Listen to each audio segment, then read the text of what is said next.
Thank Yes, come. बैठ। you. बिना नाम और डिस्ट्रिक्ट का नाम बताइए, आप अपना ब्रीफ इंट्रोडक्शन दें। Yes.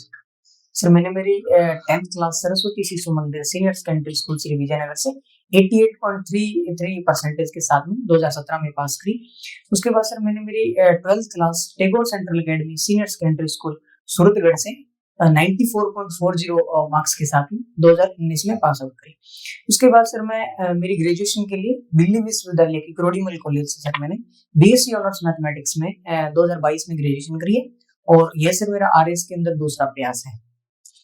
आपने बीएससी ऑनर्स मैथमेटिक्स में किया है। जी मैथमेटिक्स का आजकल बहुत ज्यादा है वो इम्पोर्टेंस है। जी तो एडमिनिस्ट्रेशन में है वो मैथमेटिक्स है वो कैसे हेल्पफुल रहती है? जी सर अगर मैं एप्लीकेशन बताऊं सर मैथमेटिक्स का प्रशासन के अंदर, तो सर इसकी जैसे अलग अलग ब्रांचेज हैं, तो सर उनका डायरेक्ट इम्प्लीकेशन प्रशासन में देखने को मिलता है। जैसे वर्तमान में डाटा साइंस जो है वो काफी उसका दौर चल रहा है, तो सर उसके जो बेसिस जो है उसका सर वो कहीं ना कहीं मैथमेटिक्स ही प्रोवाइड करवाता है। सर दूसरी मैं बात करूँ तो सर जैसे ट्रिग्नोमेट्री है, तो सर उसका इस्तेमाल सर इंफ्रास्ट्रक्चर में सर रोड डेवलपमेंट जो है रोड निर्माण उनके अंदर सर इसका इस्तेमाल किया जा सकता है। फिर सर जो स्टैटिस्टिक्स है सर उसका इस्तेमाल जैसे बजट आवंटन हो गया, बजट निर्माण हो गया सर, इनके अंदर किया जा सकता है। और कहीं ना कहीं सर मैथमेटिक जो मॉडल्स हैं उनका स्टैटिक्स और बजट निर्माण। जी सर आप स्टैटिक्स से बजट को जोड़ रहे हैं यहाँ पे। स्टैटिक्स और बजट में है वो क्या रिलेशन होता है? जी सर जैसे सर स्टैटिस्टिक्स के अंदर कई से टूल्स होते हैं सर, जैसे मीन मोड मीडियन वगैरह, सर इनका इस्तेमाल करके सर बजट के अंदर भी कुछ इस प्रकार से आवंटन जो किया जाता है अलग अलग सर जो सर विभाग है उनके अंदर, तो सर वो टूल्स का इस्तेमाल किया जा सकता है। पार्ट और सीपीएम के बारे में जानते हैं? जी सर। क्या है ये? सीपीएम सर ये सर मेथड्स हैं सर, एग्जैक्ट इनके बारे में मैं अभी अवगत नहीं हूँ। इनके बारे में अवगत नहीं है सर, आपने मैथ्स में नहीं आते ये पार्ट सीपीएम सर बिल्कुल आते हैं सर, लेकिन अभी मैं रिकॉल नहीं कर पा रहा हूँ, तो सर इनका मैं अध्ययन करूँगा। ट्रांसपोर्टेशन की जो प्रॉब्लम्स हैं जी सर, इनका सॉल्यूशन है वो कैसे किया जा सकता है?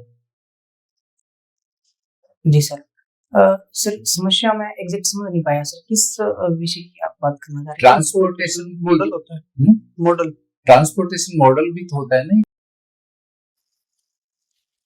जी सर मैथमेटिक्स के अंदर मॉडल्स तो होते हैं सर, डिफरेंशियल जो इक्वेशंस है उनका इस्तेमाल करके कई मॉडल्स तो बनते हैं, तो सर उनका इस्तेमाल होता है, लेकिन अभी एग्जैक्ट में ये काई स्क्वायर टेस्ट पढ़ा है आपने? ये नहीं सर, माफी चाहूंगा सर इसके बारे में। टी टेस्ट और काई स्क्वायर टेस्ट माफी चाहूंगा सर इसके बारे में। क्वीन थ्योरी, गेम थ्योरी, ये आपने नहीं पढ़ी है? आपने सर रिसर्च मेथडोलॉजी आपकी इसमें मैथ्स में नहीं आती है?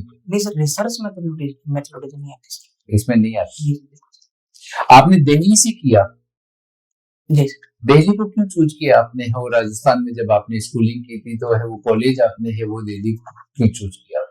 जी सर सर पहला सर उसके अंदर सर एक तो सर जो दिल्ली यूनिवर्सिटी है सर, एक वो सेंट्रल यूनिवर्सिटी है, तो सर कहीं ना कहीं वहाँ की जो फैसिलिटीज है और सर वहाँ की जो शिक्षा का जो स्तर है सर वो सर राजस्थान से अच्छा सर मेरे को मिला। सर दूसरा एक मेरे को एक नेशनल लेवल का एक्सपोजर वहाँ पे मिला, तो सर ये कुछ रीजन जो है वो रही कि मैं दिल्ली के अंदर गया। तो आप जैसे दिल्ली में है वो 3 साल पढ़ के आई आप? सर उस टाइम क्या है कि एक्चुअली कोविड था, तो मैं मेरे को वहाँ पे रहने का अवसर नहीं मिला, तो सर मैं लगभग 8 महीने से वहाँ पे मैं रुक पाया। 8 महीने ही है वो 3 साल में, केवल 8 महीने आप जो वहाँ पे दिल्ली में रह पाए? जी सर 8 महीने एक और 2-3 महीने एक से बीच में इंटरवल की काफी बाद में सर, मोटा मोटी अगर बात करें तो 1 साल के राउंड में। तो आपने वहाँ के एटमॉस्फेयर में, एकेडमिक एटमॉस्फेयर में और राजस्थान के एकेडमिक एटमॉस्फेयर में है वो क्या डिफरेंस देखा? जी सर उसमें सबसे बड़ा सर जो मैंने डिफरेंस देखा सर, वहाँ पे सर नियमित रूप से क्लासेस सर कंडक्ट करवाई जाती है सर, सर पहली बात। सर दूसरी वहाँ की सर एक्स्ट्रा करिकुलम जो एक्टिविटीज है सर, डीयू के अंदर जैसे अलग अलग कॉलेजेस के अंदर सर विभिन्न प्रकार की सोसाइटीज बनी हुई है, तो सर उसका भी सर अहम योगदान है एक सर्वांगीण विकास की अगर बात करें तो सर ये कुछ एक चीज है। और सर रिसर्च डेवलपमेंट है और जो सर वहाँ की लैब्स हैं सर जो प्रैक्टिकल एस्पेक्ट है सर, जो थ्योरीज सर वो वहाँ पे अच्छी तरीके से कवर किया। अच्छा, अभी जो रिसेंट जो मुद्दा चल रहा है अमेरिका के साथ भारत का है, जी सर। उसको आप किस रूप में देखते हैं? जी सर। सर वर्तमान के अंदर एक प्रकार का सर टैरिफ वॉर जैसी स्थिति सर बनी हुई है। तो सर इसके अंदर अभी हालिया जो डेवलपमेंट है वो कुछ इस प्रकार से है कि अभी सैंक्शनिंग टू रशिया एक्ट 2025 लाने की से तैयारियां चल रही है, सर जिसके माध्यम से 500% टैरिफ इम्पोज किया जा सकता है सर इंडिया के ऊपर। सर हालांकि अभी गवर्नमेंट का इस पे ऊपर कोई सर ऑफिशियल स्टांस तो अभी नहीं आया है, लेकिन सर अगर ऐसा होता है तो सर ये भारत की इकोनॉमी के लिए सर एक नकारात्मक रूप से प्रभावित करेगा। तो इस संदर्भ में है वो वहां के वाणिज्य मंत्री का है वो एक स्टेटमेंट है, वो काफी चर्चा में है। जी सर। कौन है वाणिज्य मंत्री है वो? जी सर। सर वो सर पूरा नाम मैं रिकॉल नहीं कर पा रहा हूँ, अगर शॉर्ट में बताऊं सर लुटनिक महोदय हैं सर। लुटनिक महोदय सर, उनके द्वारा सर अभी कल एक पॉडकास्ट के अंदर एक बयान दिया गया है सर, जिसके माध्यम से उन्होंने कहा है कि भारत जो है, भारत के माननीय प्रधानमंत्री श्री नरेंद्र मोदी जी के द्वारा ट्रंप महोदय को कॉल के ऊपर बातचीत नहीं करी गई थी, क्योंकि वो असहज महसूस कर रहे थे। इस वजह से जो ट्रेड डील है वो डीरेल सर जो होगी। तो इसके ऊपर सर अभी कल ही इंडियन गवर्नमेंट का स्टांस आया है कि पिछले वर्ष 8 बार कॉल पे बातचीत हुई है। तो सर वो सर जो तथ्य है उनको तोड़ के पेश करते हैं। यानी कि अब दूसरी महाशक्तियां, जो महाशक्ति अमेरिका है, वो इस स्तर तक आ गया कि मुझे है वो फोन नहीं किया जा रहा है, इसलिए मैं है वो 500% टैक्स लगा दूंगा। ऐसी क्या सिचुएशन आ गई है, इस तरह की है वो क्या एटमॉस्फेयर बन गया है अभी वर्ल्ड में कि मुझे फोन नहीं किया इसलिए मैं टैरिफ लगा रहा हूँ। मुझे फोन नहीं किया, वेनेजुएला वाले ने कह दिया कि मुझे उठा के दिखाओ, तो उठा दिया। क्या चल रहा है वर्ल्ड? ये क्या चल रहा है? ये इस इन घटनाओं से हम लोगों को क्या सबक लेना चाहिए? जी सर। सर इनसे सर सबक की अगर बात करें तो सर पहला तो सर पूरा वर्ल्ड ऑर्डर जो है वो अमेरिका के द्वारा उसका सर वो कर दिया गया एक तरीके से। उसको सर यूएन की सर जो एक चार्टर है उसका सर घोर उल्लंघन यूएन के अमेरिका के द्वारा किया गया है। और सर अगर इसकी सीख की अगर बात करें तो सर मैं मानता हूँ कि कहीं ना कहीं सर जो डिपेंडेंसी है वो सर अमेरिका के ऊपर काफी ज्यादा जो है हो चुकी है सर प्रत्येक राष्ट्र की। सर उसके पीछे मेन रीजन है सर डॉलर की जो हेजीमनी है सर, वो उसके पीछे मेन कारण है। और कहीं ना कहीं वर्तमान का जो परिदृश्य है उसके अंदर सर मल्टीपोलरिज्म की ओर इंडिया सर वर्ल्ड जो बढ़ रहा है, तो और डॉलर की सर प्रभुत्व कम हो रहा है, तो सर ये अमेरिका के लिए एक सर वो नकारात्मक रूप से इसको देखता है। उस वजह से सर ये सारे जो घटनाक्रम है वो सर चल रहे हैं। लेकिन इंडिया का रुपए का मूल्य भी है वो बहुत कम हो रहा है। जी सर। उसके क्या कारण? जी सर। सर रुपए की कम मूल्य कम होने के पीछे जो मेन रीजन है वो सर बेसिकली ट्रेड डील नहीं होना और पूरे वर्ल्ड वाइड सर जो अस्थिरता सर जो है एक नीतियों के अंदर सर अनिश्चितता जैसी स्थिति बनी हुई है। उस वजह से जो फॉरेन इंस्टीट्यूशनल सर जो इन्वेस्टर्स हैं उनके द्वारा सर अपना सर जो पैसा है वो निकाल के सर वो लेके जा रहे हैं सर भारत से बाहर। उस वजह से सर डॉलर की डिमांड काफी बढ़ चुकी है। तो सर डिमांड ज्यादा सप्लाई कम है, तो सर भाई बार बार ये बताया जा रहा है कि इंडिया यदि रूस से तेल खरीदना बंद कर दे तो अमेरिका टैरिफ है वो भारत से टैरिफ हटा दे। तो क्या देश हित में है वो हमारे प्रधानमंत्री को इस तरह का निर्णय ले लेना चाहिए क्या कि रूस से तेल खरीदना बंद कर दे? जी सर। सर इसमें देश हित की अगर सर बात की जाए तो सर कहीं ना कहीं मैं मानता हूँ कि सर एकदम शटडाउन तो नहीं किया जाना चाहिए, क्योंकि सर अमेरिका सॉरी रशिया जो है अपना सर एक पुराना मित्र रहा है सर, उसके ऊपर सर एक विश्वास सर पात्र के रूप में रूस को देखा जाता है इंडिया के लिए। तो सर मैं मानता हूँ कि सर एकदम शटडाउन तो नहीं किया जाना चाहिए सर तेल परचेज करना सर, जो कि नेशनल इंटरेस्ट में भी नहीं है, लेकिन सर उसमें कटौती सर की जा सकती है। क्योंकि कहीं ना कहीं अगर सर 500% टैरिफ तक अगर अमेरिका इंपोज करता है तो सर वो देश के सर जो आर्थिक हित है उनको बहुत नेगेटिव रूप से प्रभावित होंगे। भारत को इसको चैलेंज के रूप में भी लेना चाहिए क्या? जी सर। सर जो वर्तमान का जो परिदृश्य है उसको एक चैलेंज की स्थिति में भी सर लेकर के, और सर इंडिया को नए बाजारों की तलाश करनी चाहिए। सर अभी कल परसों मैं देख रहा था, तो उसमें अभी इंडिया हाल ही में ईयू के साथ में, चिली के साथ में, और जो इंडोनेशिया है उनके साथ में भी एफटीए के लिए आगे कदम बढ़ा रहे हैं, और ऐसे कयास लगाए जा रहे हैं कि इस वर्ष सर ये एफटीए जो है वो साइन हो जाएंगे। तो सर ये अच्छी अपॉर्चुनिटी है इंडिया के लिए कि वो विविध बाजारों का सर अवलोकन कर रहा है। और साथ में दूसरा इससे ये है कि सर जो घरेलू डिमांड है और जो अपना इंडस्ट्रियल डेवलपमेंट है सर, वो भी इससे सर पॉजिटिव रूप से प्रभावित होगा। तो सर मैं मानता हूँ कि इसको चुनौती के रूप में स्वीकार करें तो सर ये अच्छा स्थिति बन जाएगी। अभी वर्तमान में इंटरनेशनल एनवायरनमेंट की अब बात करें तो 3 जो देश हैं वो तीनों अपनी अपनी अलग नीतियों पे चल रहे हैं। अमेरिका अपनी अलग नीति पे चल रहा है, रूस है वो अपनी अलग नीति पे चल रहा है, और चाइना है वो अपनी अलग नीति पे चल रहा है। कौन सी नीतियों पे चल रहे हैं, कंक्लूड करके बताएं। जी सर मैं 30 सेकंड का थोड़ा सा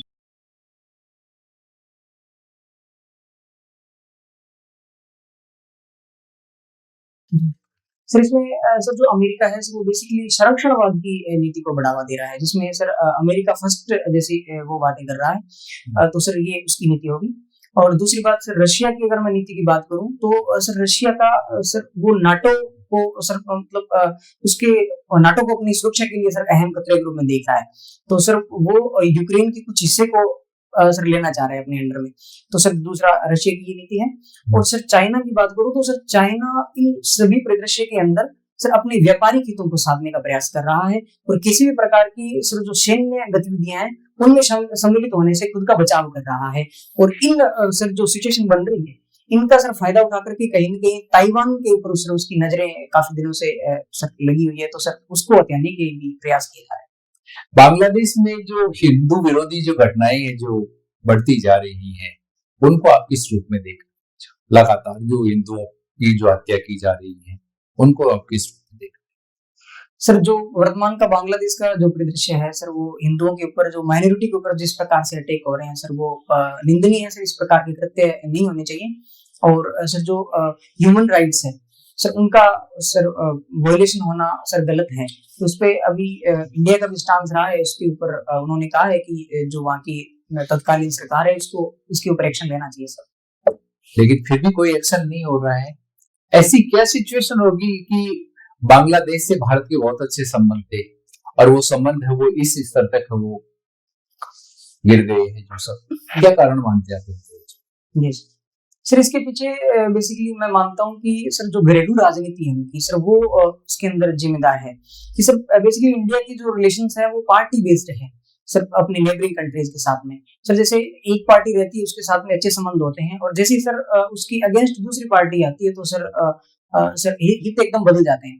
तो सर बेसिकली ऐसा ही देखा गया है कि शेख हसीना सर जी के वहां से निर्वासित होने के बाद में सर गतिविधियां कुछ इस प्रकार से हुई कि सर पूरा परिदृश्य इंडिया के खिलाफ वहां पे एक मोमेंटम सर बन गया है। और सर अभी वर्तमान के अंदर उस्मान हादी करके सर वहां के एक छात्र नेता थे, उनकी हत्या के अंदर भी सर कहीं ना कहीं इंडिया के ऊपर आरोप लगाए गए थे कि इंडिया के किसी व्यक्ति ने सर उनकी हत्या के लिए।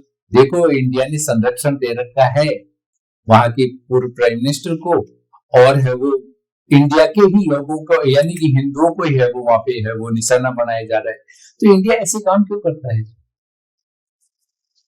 जी सर सर इसमें क्योंकि इंडिया सर राजनीतिक शरणार्थी के रूप में सर उनको शेख हसीना जी को सर उन्होंने शामिल कर रखा है। तो क्योंकि ये सर अपने शेख हसीना जी के साथ में बेहतर संबंध थे उस टाइम जब वो पीएम थे, तो उन्होंने सर वो प्रो चाइना ना होकर के इंडिया के पक्ष में उनका झुकाव काफी था। तो सर वो सर अपने राष्ट्रीय हित में था। और कहीं ना कहीं अगर सर दूरगामी दृष्टिकोण से देखा जाए तो सर कल को हो सकता है भविष्य में शेख हसीना जी वहाँ की प्रधानमंत्री के रूप में सर कार्य करे, सर वो इंडिया के लिए फेवर में होगा। तो सर दूरगामी दृष्टिकोण से देखा जाए तो सर ये नैतिक कदम हो सकता है। ठीक है, आपने स्टैटिक्स पढ़ी तो उसमें कोरिलेशन क्या होता है? कोरिलेशन अंतर संबंध। जी सर अंतर संबंध, सहसंबंध, इस तरीके सहसंबंध होता है कोरिलेशन। माफी चाहूंगा सर। कोरिलेशन नहीं समझ में आ रहा आपको स्टैटिक्स का एग्जाम? बेसिकली स्टैटिस्टिक्स अलग से सब्जेक्ट मेरे नहीं था सर, प्लानिंग। कोरिलेशन तो 10th में ये आता है, 10th में भी 12th में कि डायरेक्ट एक फैक्टर में दूसरे में रिलेशन है। कार्ल पियर्सन का कोरिलेशन का सिद्धांत है। माफी चाहूंगा सर, मैं सर देखूंगा। चलो दूसरा इसी पे कि भाई जैसे अपन बजट में अलॉट करते हैं तो जेंडर बजटिंग करते हैं नॉर्मली, जी सर। ताकि जो जेंडर से संबंधित जो विकास होना चाहिए वो होता है। ठीक है, तो एक रिलेशन जैसे मानो कि झुंझुनू जिला है उसको लिया जाए, तो वहां पे जो महिला साक्षरता है और जो रिलेटिवली जो उनकी पार्टिसिपेशन रेट है इकोनॉमी में वो ज्यादा है। जी सर। ठीक है, जी सर। क्योंकि गवर्नमेंट सेक्टर में भी देखोगे तो वहाँ के काफी टीचर्स में और अदर एम्प्लॉय एवेन्यूज में वो मिल जाती है। तो अब आपको मान लो स्टैटिक्स में डेटा दिया जाता है कि भाई स्टैटिक्स ऐसा है कि झुंझुनू में जैसे ऐसे ऐसे इतना इतना डेवलपमेंट है, ये डेटा आपके पास में आ गया। साथ में वहां पे जो सेक्स रेशियो वो कम हो गया, क्योंकि विकास हुआ तो सेक्स रेशियो कम हो गया। तो अब उसको बजट अलॉट करना चाहिए कि नहीं करना चाहिए? भी बाकी जो डिस्ट्रिक्ट्स है वहां पे भी तो शिक्षा बढ़ानी है, तो शिक्षा बढ़ाई तो वह सेक्स रेशियो कम हो गया। तो एक तो ठीक किया तो दूसरा गड़बड़ा गया। तो आप किस तरह से फिर बजट अलॉट करोगे? सर मेरा मानना है कि सर इसमें बजट अलॉट किया जाना चाहिए सर उसको भी, और क्योंकि सर शिक्षा और सर उसका एक सर सीधा प्रत्यक्ष संबंध तो नहीं कहा जा सकता सर, एक इनडायरेक्ट रूप से इसमें संबंध देखा गया है कि सर लिंगानुपात जहाँ पे शिक्षा का स्तर बेहतर होता है वहां पे गिर जाता है। तो सर किसी एक अच्छी चीज तो डायरेक्ट ही हुआ ना रिलेशन। हाँ, आप अगर ऐसा कह रहे हो तो नहीं सर, तो डायरेक्ट हुआ सर डायरेक्ट प्रत्यक्ष संबंध नहीं है सर, एक साइड फैक्टर के रूप में ऐसा देखा गया है कि सर कई जगह ऐसा हुआ है सर। ये जैसे कि झुंझुनू के अलावा और कहाँ हुआ? सर झुंझुनू के अलावा जैसे बात करें तो सर गंगानगर की अगर मैं बात करूं तो वहां पे भी सर कम है, तो 887 है वहां का सेक्स रेशियो। सर क्या कारण है इसके कम रहने के? जी सर। सेक्स रेशियो कम क्यों होता है? जी सर कम रहने के मुख्य कारणों की अगर मैं बात करूं तो सर पहला कारण है क्योंकि सर कृषि आधारित अर्थव्यवस्था है, तो सर इसमें ऐसा माना जाता है कि सर अत्यधिक वो सर बंटवारा हो जाएगा सर उसमें संपत्ति का, तो सर एक इसमें वो तथ्य भी देखा जा सकता है। दूसरी अगर मैं बात करूं तो सर क्योंकि बहुत सारी कुरीतियां सर राजस्थान के अंदर अभी भी प्रचलन में है सर, जैसे दहेज प्रथा होगी, तो सर इन कुरीतियों की वजह से भी सर लिंगानुपात सर कम देखा गया है। आपने पहला पॉइंट बताया कृषि आधारित, तो कृषि आधारित तो ग्रामीण अर्थव्यवस्था और ट्राइबल्स कृषि आधारित है और वहाँ पे अच्छा खासा बहुत बड़े परिवार हुआ करते थे और महिलाएं ज्यादा काम करती है उल्टा सीमित। जी सर काम करती है, लेकिन सर जो जोत के सर भूज विखंडन है सर उसको महिलाओं का अधिकार नहीं है क्या उस जमीन पर? वो तो वैसे भी कर सकती है, चाहे तो पढ़ी लिखी हो जाएगी फिर तो आराम से लेगी अपना हिस्सा। ये तो बहुत पढ़े लिखे परिवार ये जरूर कर सकते हैं कि उनके यदि कृषि है, खेत है उनमें, तो वो जरूर सोच सकते हैं कि ज्यादा बच्चे होंगे तो डिवाइड हो जाएगा। वो तो जरूर सोचते हैं। जो ट्रेडिशनल कृषि कर रहे थे उन परिवारों की तो ये सोच आज भी नहीं है। ठीक है, दूसरा आपने उपयोग बताया था, जैसे स्टैटिक्स पे बात करते हैं तो जैसे जीडीपी की कैलकुलेशन होती है। मान लो कोई ऐसी दुर्घटना होती है जहाँ पे जैसे जयपुर में जैसे आग लगी थी, एक दुर्घटना हुई थी हाईवे पे अपने भांकरोटा में लगी थी, तो उस आग में बहुत सारा नुकसान हुआ था और उसकी वजह से इंश्योरेंस क्लेम वगैरह भी काउंट करते हैं। तो वो इंश्योरेंस क्लेम होते हैं वो जीडीपी के कैलकुलेशन में आते हैं, लेकिन लॉस आता है वो नहीं आता।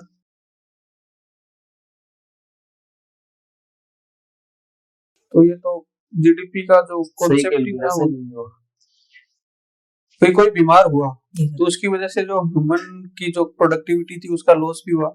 इवन मान लो कोई एक ऑर्गेनाइज सेक्टर में काम करने वाला है तो वो 2 दिन छुट्टी पे भी चला जाएगा और उसके जो मेडिकल एक्सपेंसेस है वो जीडीपी में आ जाते हैं। तो ये जीडीपी का सारा कॉन्सेप्ट ही खराब नहीं है क्या? सर बेसिकली इसमें प्रोडक्शन को देखा जाता है सर, सर जैसे प्रोडक्शन हो गया, वैल्यू एडिशन को देखा जाता है सर कि सर वैल्यू एडिशन एक देश में कितना, कंट्री में कितना हुआ है। तो सर जो डेप्रिसिएशन की अगर आपने बात करें सर, जो मूल्यह्रास की बात करें तो सर उसको इसमें काउंट सर नहीं किया जाएगा। तो सर क्योंकि प्रोडक्शन को चेक कर रहे हैं तो सर फिर तो यदि वो घटा दे, डेप्रिसिएशन कम कर दें तो फिर जीडीपी से क्या आएगा? सर इसमें बेसिकली एक तो जो मैं रिकॉल कर पा रहा हूँ, एक तो जीडीपी होता है सर ग्रोस एक होता है और एक सर नेट होता है। तो सर जब घटा देंगे तो सर नेट जीडीपी इसमें आ जाएगी। फिर क्या करेंगे उसका? पर कैपिटा इनकम कैसे निकालते हैं? प्रति व्यक्ति आय। जी सर, प्रति व्यक्ति आय जो है सर वो नेट जो जीडीपी है उसको सर जो नेट जीडीपी या नेट नेशनल इनकम। हाँ, एनएनपी, माफ चाहूंगा, एनएनपी को सर पॉपुलेशन से डिवाइड करके एनएनपी कौन सा?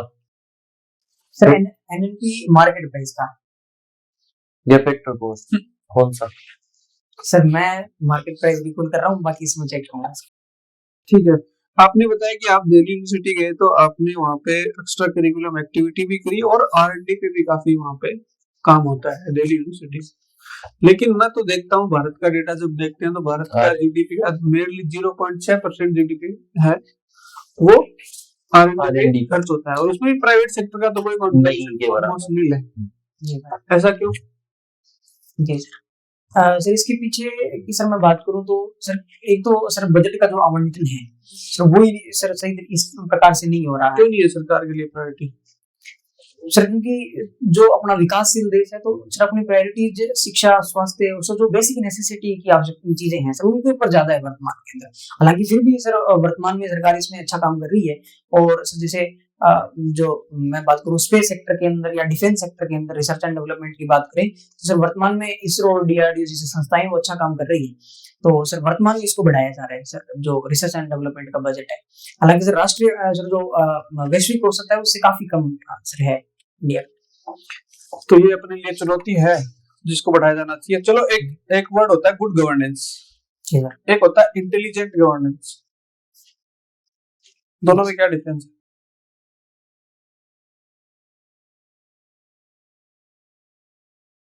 सर इंटेलिजेंट जो गवर्नेंस है उसका सर मैं सर हाँ सर एक एक्सपेक्ट इसका ये हो सकता है जो सर मैं अभी सोच पा रहा हूँ कि सर जो आर्टिफिशियल इंटेलिजेंस जो एआई है उसका सर अगर गवर्नेंस के अंदर इस्तेमाल करें तो सर वो इंटेलिजेंस गवर्नेंस के रूप में उसको देखा जा सकता है। और गुड गवर्नेंस की अगर बात करें तो सर उसके कुछ एक सर फैक्टर्स हैं, अगर सर वो किसी गवर्नेंस के अंदर है तो सर उसको गुड गवर्नेंस की श्रेणी में रखा जा सकता है। कौन से? जैसे रूल ऑफ लॉ का पालन हो गया, पार्टिसिपेशन हो गया, अकाउंटेबिलिटी हो गया, रिस्पॉन्सिबिलिटी हो गया। सर ये कुछ एक सर पैरामीटर्स हैं जो कि सर गुड गवर्नेंस को निर्धारित करते हैं। अभी इंटेलिजेंट गवर्नेंस को प्रमोट करने के लिए एक वो भी हुई थी समिट।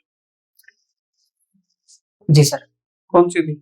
सर बेसिकली वो सर समिट अभी होनी बाकी है sir. I think India AI impact sir आप उसकी बात कर रहे होंगे sir, India AI impact conference जो थी सर उसकी भी 12 स्टार्टअप्स के साथ में माननीय मोदी जी के द्वारा सर भी बैठक की गई है। हालांकि सर जो बैठक है वो फरवरी में निर्धारित की गई है और सर उसकी रीजनल जो कॉन्फ्रेंस है सर वो भी राजस्थान में। एआई डिजी फेस्ट तो हो गया अपने आप सर राजस्थान के अंदर रीजनल एआई हाँ सर वो उसकी बैठक हो चुकी। ठीक है, एक अभी जैसे आपने मैथमेटिक्स ऑनर्स है क्या? चलो एक होता है फैक्टोरियल जीरो। जी सर। कितनी वैल्यू होती है? सर जीरो सर 1 और 1 की सर 1 क्यों? जी सर सर बेसिकली कैलकुलेशन को सर कुछ एक थ्योरम्स है, मतलब कैलकुलेशन को बेसिकली सही करने के लिए इसको ऐसा रखा गया, 0 फैक्टोरियल सर 1 इसमें रखा गया है। ऐसे थोड़ी रखते हैं, सही रखते हैं सर। जैसे ऐसे तो मैं तो समझिए बस लो आसान रहेगा सर। एक जैसे इसमें फॉर्मूला होता है कि कोई कंटिन्यूटी, कुछ डिफरेंशिएशन ऐसे कुछ होता है क्या? नहीं सर, लिमिट वाला कॉन्सेप्ट आई थिंक हो सकता है इसमें। सर बेसिकली मैं जो अभी रिकॉल करवा रहा हूँ उसमें ये है कि सर जैसे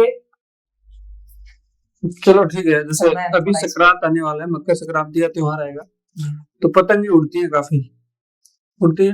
नहीं सर, तो जब पतंग आकाश में उड़ रही होती है तो उसपे कौन कौन से फोर्स काम करते हैं? जी सर पहला सर ग्रेविटेशनल फोर्स काम करता है, गुरुत्वाकर्षण बल काम करता है। दूसरा सर जो एयर है उसके द्वारा सर जो घर्षण बल है वो उसके ऊपर काम करता है। और तीसरा तो ग्रेविटेशनल में तो नीचे गिरनी चाहिए, ऊपर ही उड़ती है। सो बेसिकली सर जो हवा की गति है उसके हिसाब से सर उसको वो ऊपर उड़ती है। एग्जैक्ट यार साइंस के आदमी आराम से बताओ।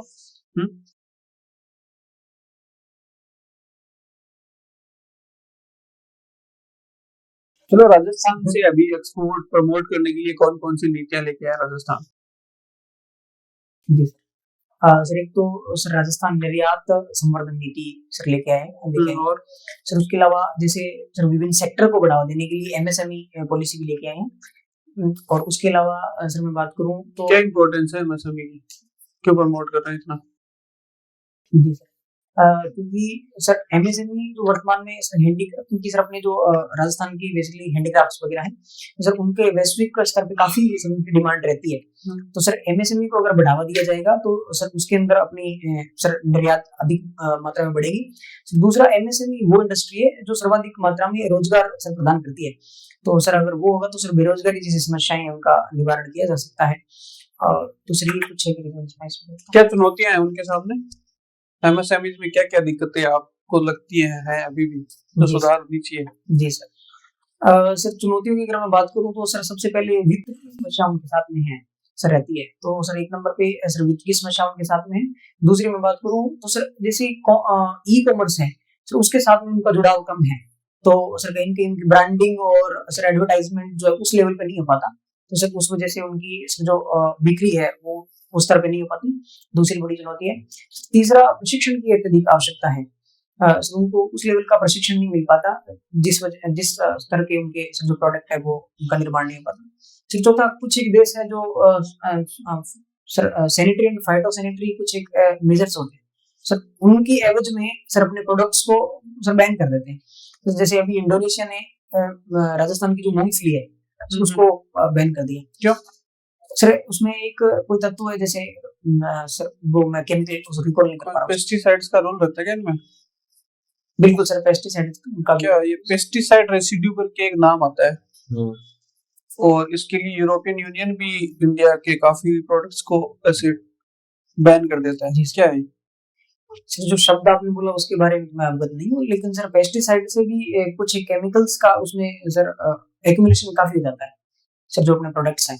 तो सर कहीं न कहीं वो एसपीएस जो अभी एक वो एंटीबायोटिक्स पे भी कोई कैंपेन चल रहा है क्या? अभी न्यूज में है काफी एंटीबायोटिक्स कि भारत में खूब ऐसे बिना पूछे खा रहे हैं एंटीबायोटिक्स। जी सर प्रधानमंत्री ने अपील की। हाँ जी सर। उससे क्या होता है? जी सर एंटीबायोटिक के सर अत्यधिक इस्तेमाल से सर एएमआर जैसे एंटी माइक्रोबियल रेजिस्टेंस पैदा हो जाता है। सर जो बैक्टीरिया है सर जो कि जिन सर जो दवाएं हैं सर जो उनको खत्म कर सकती है सर उनका उन बैक्टीरिया के अंदर रेजिस्टेंस बेसिकली पैदा हो जाता है। तो सर वो काम करना बंद कर देती है और सर ये एक बहुत ही खतरनाक स्थिति है।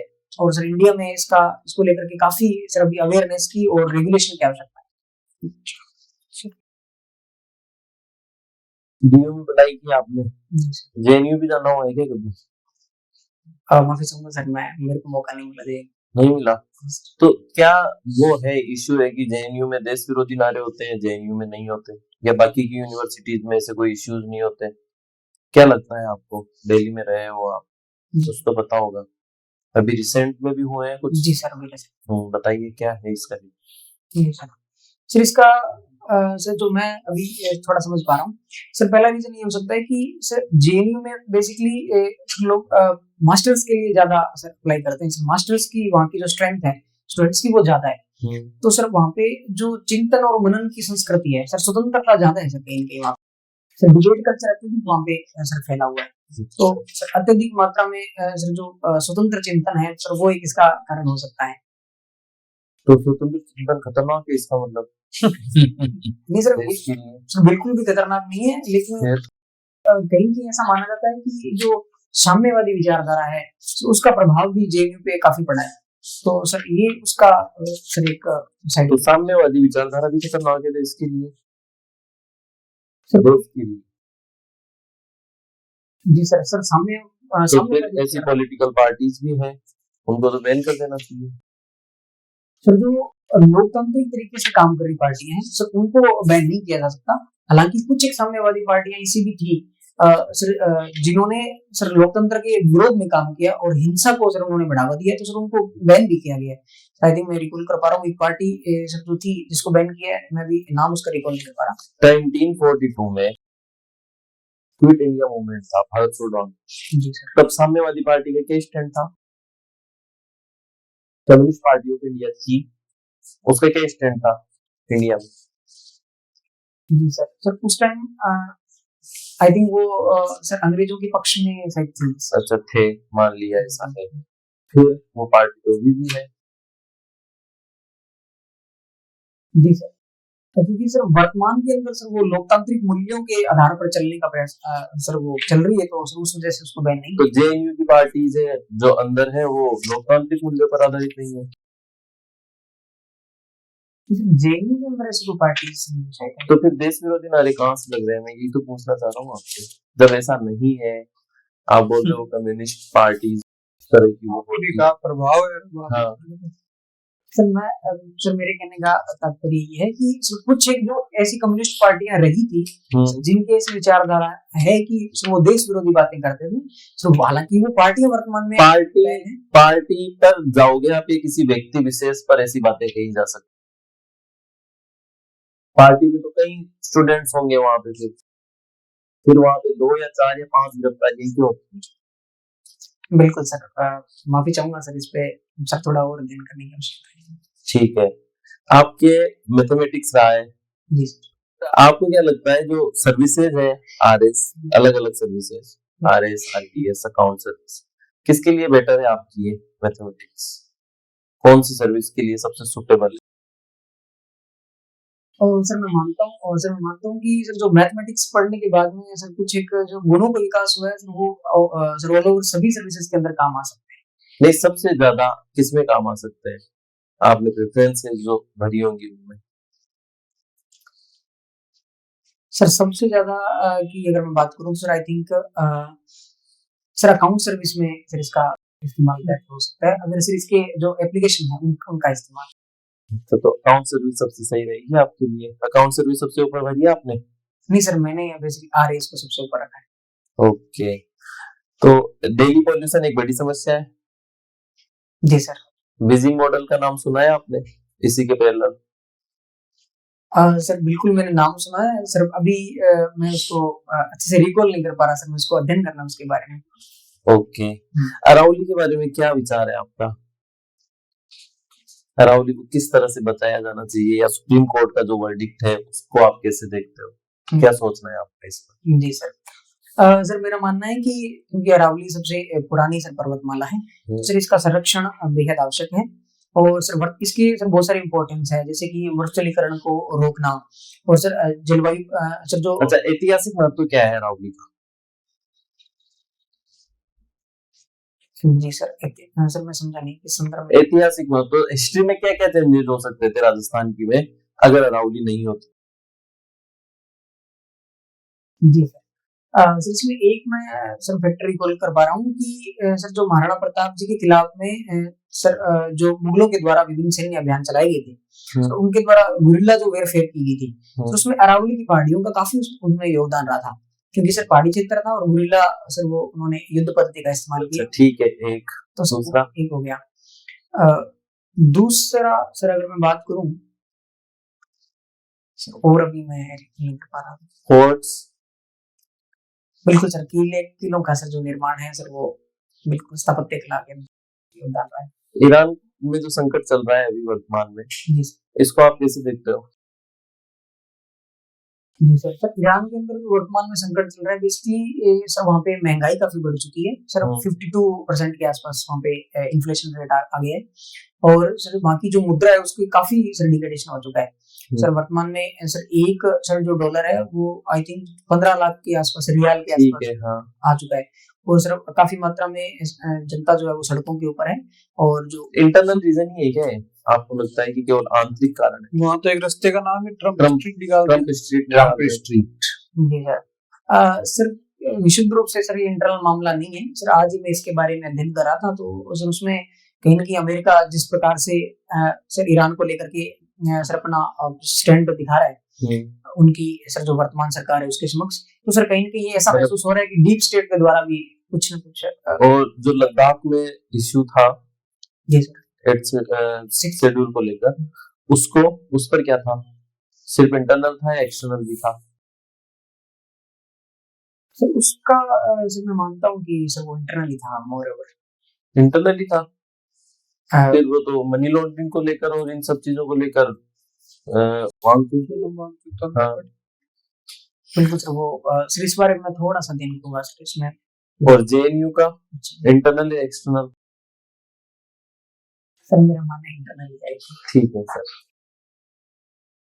ये जो अभी नई स्कीम लाई गई है, ये एक्ट लाया गया है जी राम जी, जी सर। विकसित भारत जी राम जी, जी सर। कुछ स्टेट्स के द्वारा ही इसका भारी विरोध किया जा रहा है। जी विरोध के क्या क्या कारण बताए जा रहे हैं? जी सर।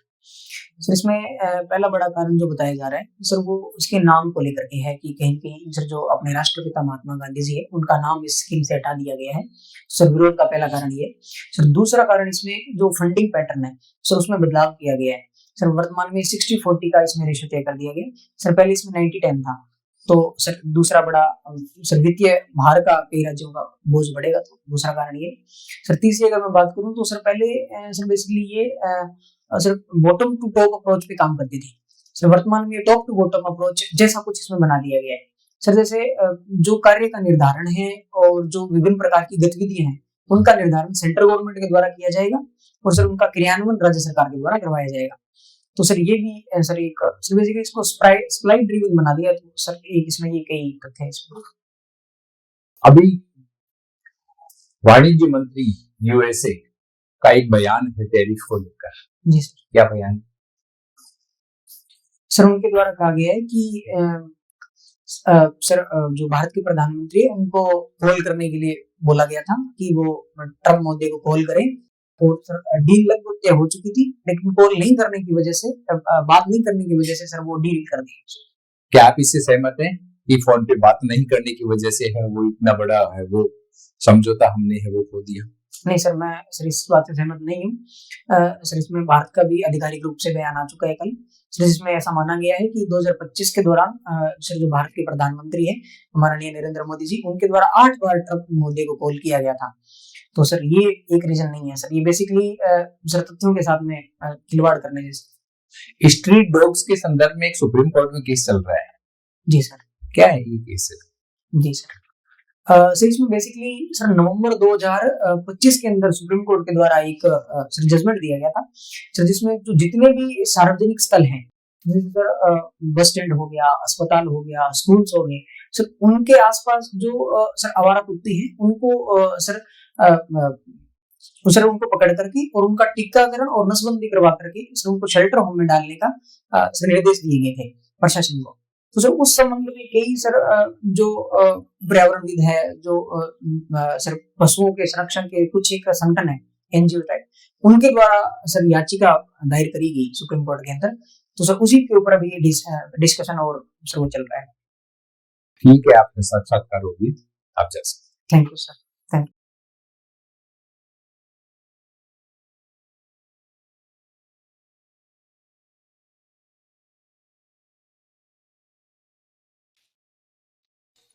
हाँ आइए रामस्वरूप जी, आइए बैठे आप। Thank you sir. कौन सा मौका दे रहे हो आप? सर यहाँ पे पहले ही मौके? हाँ पहले। तो एक ये स्टैटिक्स क्यों बोली आपने, जब स्टैटिक्स आपके सब्जेक्ट नहीं रहा है? सर माफी चाहूंगा, वो गलती से हो गया मुझसे। है? सर स्लिप हो गया, स्लिप ऑफ टंग हो गया, और फिर मैं उसको बजट से जोड़ने का प्रयास किया था। जैसे बजट से स्टैटिक्स को कैसे जोड़ोगे आप, जो समझ में नहीं? सर वही मैं कह रहा हूँ, मैंने गलती से मैं बोला गया और फिर जोड़ने का प्रयास था। तो आपका तो स्लिप हुआ और हमने पकड़ लिया नहीं, और वहीं से फिर गड़बड़ हो गया स्टार्टिंग में ही। तो वो एक बड़ी मिस्टेक थी, मैं मानता हूँ। तो ऐसी मिस्टेक से बचो आप। बिल्कुल ठीक है ना। मैथ्स में फिर स्टैटिक्स की बात आई ना, तो उसको मना ही कर दो, स्टैटिक्स मेरे सब्जेक्ट था, अदरवाइज स्टैटिक्स में काफी कैंसिल। ठीक है ना, इसमें तो कहीं कोई प्रॉब्लम नहीं है आपकी। पहले किसके उसमें थे, बोर्ड में थे आप? लास्ट टाइम हाँ, संगीत आर्यमन। कितने मार्क्स दिए थे आपको? 60 मार्क्स। 60 मार्क्स। सही थे तो फिर 60 मार्क्स बहुत अच्छी बात है। मतलब रिटर्न में का गुड मार्क्स है जी। रिटर्न में 2 मार्क्स ज्यादा। 60 तो अभी पहले कैंडिडेट मिले हो जिसके 60 मार्क्स आए हो इंटरव्यू में जो आप जो जी हैं। हाँ मार्क्स अच्छे थे, बहुत ही अच्छे मार्क्स थे आपके जी। तो इसमें नहीं आ रहा आपका, नहीं कॉल हो रहा आपका? मेडिकल तो नहीं होगा, सैलरी है तो ओबीसी नहीं होगा, ओबीसी है तो नहीं होगा, नहीं मेडिकल कॉल ही नहीं हुआ होगा। हाँ नहीं मेडिकल को नहीं होगा। 578 तक होने से हाँ अभी जो नई लिस्ट आई उसमें 580 बुला लिए। अच्छा 80 तक को बुला लिया ना, पर वो है 1-2% तो ज्यादा भी है सब में।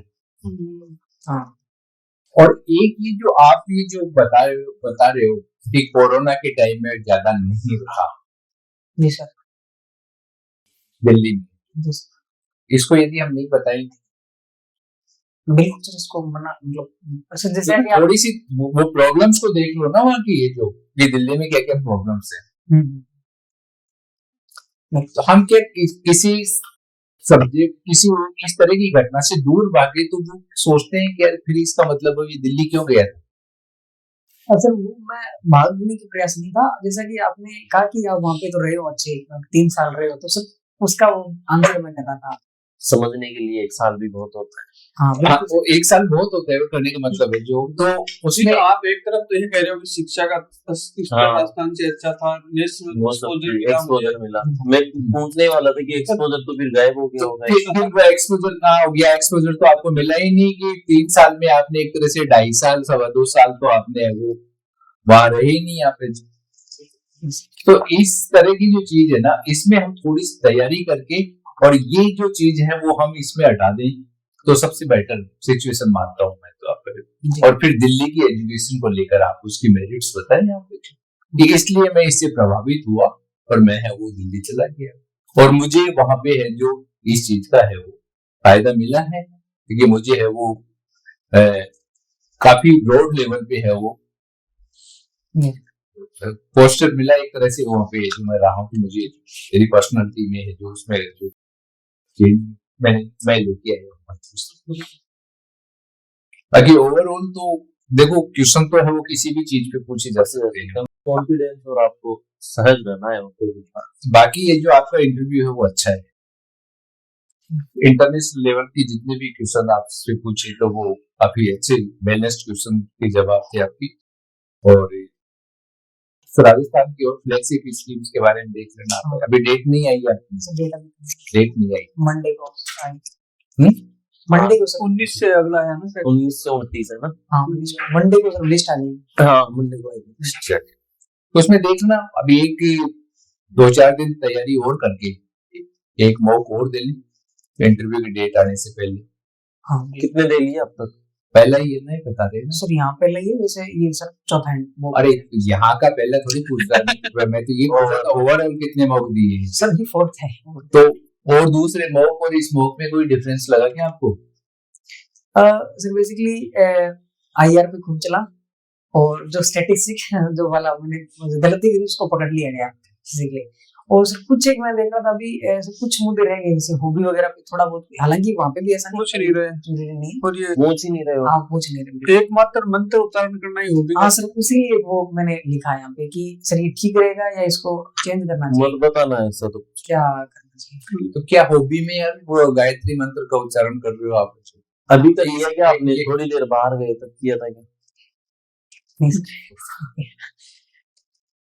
इसके बारे में डिटेल पूछ लेंगे। वो प्लस सर ने जैसे वो ऑप्टिमाइजेशन ऑफ मॉडल सारे बताए, सीपीएम पर ट्रांसपोर्टेशन मॉडल, ये सारे स्टैटिक्स में आते हैं। ये स्टैटिक्स में आते हैं तो मैं स्टैटिक्स ले गया ना, उन्होंने स्टैटिक्स बताया था तो हाँ तभी इसलिए मैं ले गया उसमें transportation, game theory, queen theory, ये जो सारी है जो उसमें स्टैटिक्स में आती है। ऑपरेशन रिसर्च थोड़ा सा उसका एडवांस ऑपरेशन रिसर्च में है ये सब चीजें, पर्ट सीपीएम।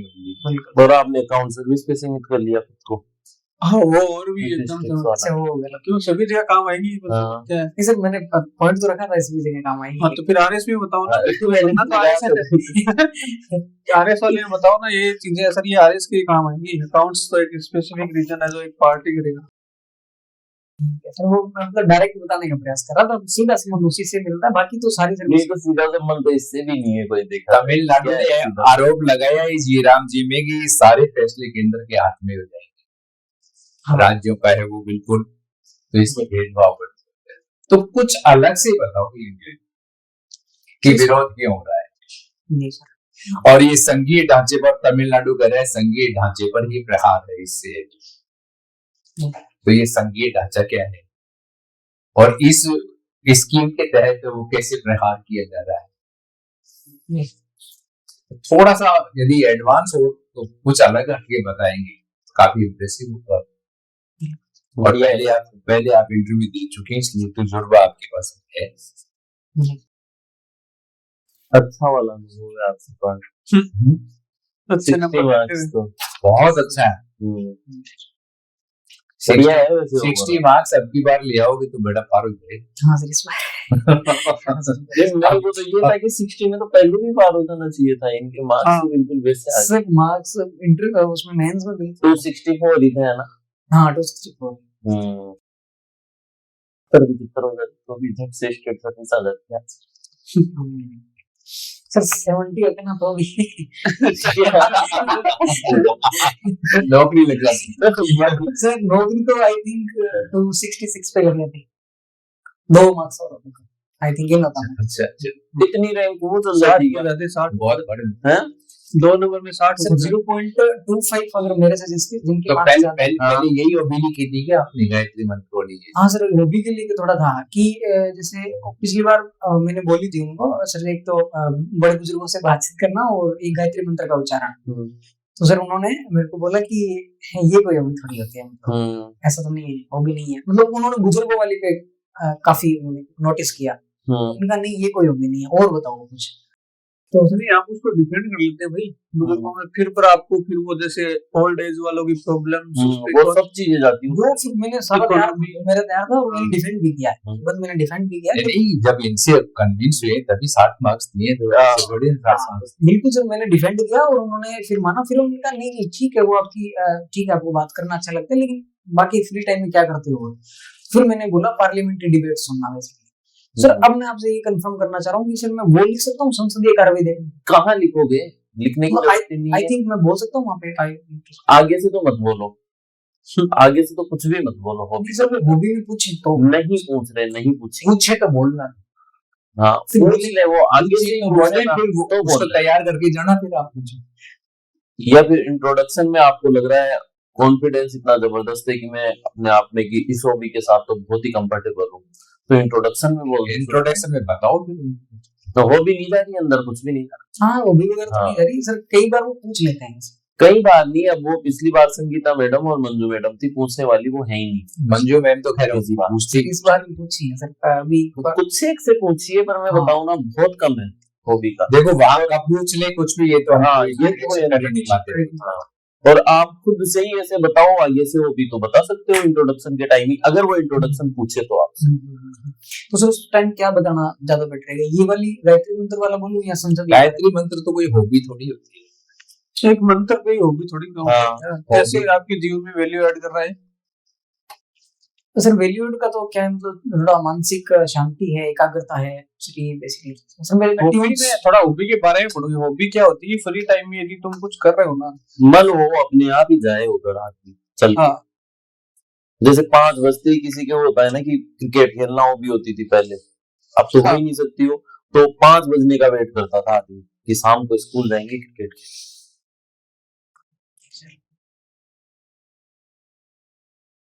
ठीक है भाई, तो करो एक बार हो।